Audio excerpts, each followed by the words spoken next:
વડોદરાના ફતેપુરામાં મતદાર યાદી સાથે છેતરપિંડીનો ગંભીર મામલો સામે આવ્યો છે। સ્થાનિક નાગરિકોના નામે બોગસ ફોર્મ ભરીને અન્ય નાગરિકોના નામ મતદાર યાદીમાંથી કાઢી નાખવાની કોશિશ કરવામાં આવી હોવાના આક્ષેપ થયા છે।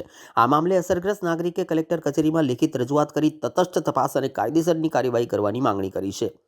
ફતેપુરામાં રહેતા ફારૂકભાઈ વોરાના નામે કોઈ અજાણ્યા શખ્સે વહીવટીતંત્ર સાથે છેતરપિંડી કર્યાનો ગંભીર કિસ્સો પ્રકાશમાં આવ્યો છે।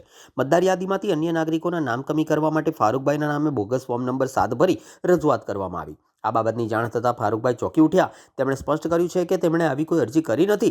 ફારૂકભાઈ તેમના વકીલ એડવોકેટ જુનેદભાઈ સાથે કલેક્ટર કચેરી પહોંચ્યા હતા અને કલેક્ટરને લેખિત રજૂઆત કરી હતી।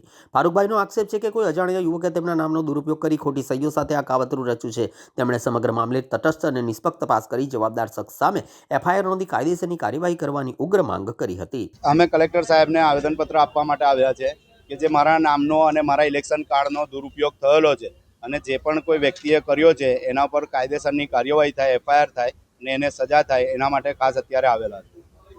મારું નામ ફારૂક અહેમદભાઈ વોરા।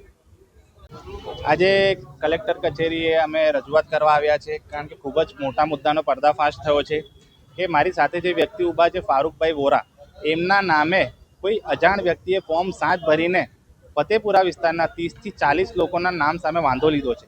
આ એસઆઈઆર કરવામાં આવેલું એટલે કરવામાં આવેલું કે જે ફેર મતદાર છે, જે સાચા મતદાર છે એમને વેરીફાઈ કરવામાં આવે, પરંતુ આ એસઆઈઆરની કાર્યવાહીમાં આવા કોઈ અજાણ વ્યક્તિ ફોર્મ 7નો દુરુપયોગ કરીને આ વ્યક્તિના નામનો ઉપયોગ કરે છે, એમના ઇલેક્શન કાર્ડના નંબરનો ઉપયોગ કરે છે અને 100% ફોર્મ 7માં એકરારનામું અને અરજદારની સહી પણ હોય છે, એટલે એમની ખોટી સહી પણ કરવામાં આવી હશે અને એ ફોર્મ 7માં એકરારનામામાં ચોખ્ખું લખેલું હોય છે કે આ તમામ હકીકત જણાવેલી સાચી છે। જો હું ખોટી હકીકત જણાવું તો એમાં મને 1 વર્ષની સજા થઈ શકે છે।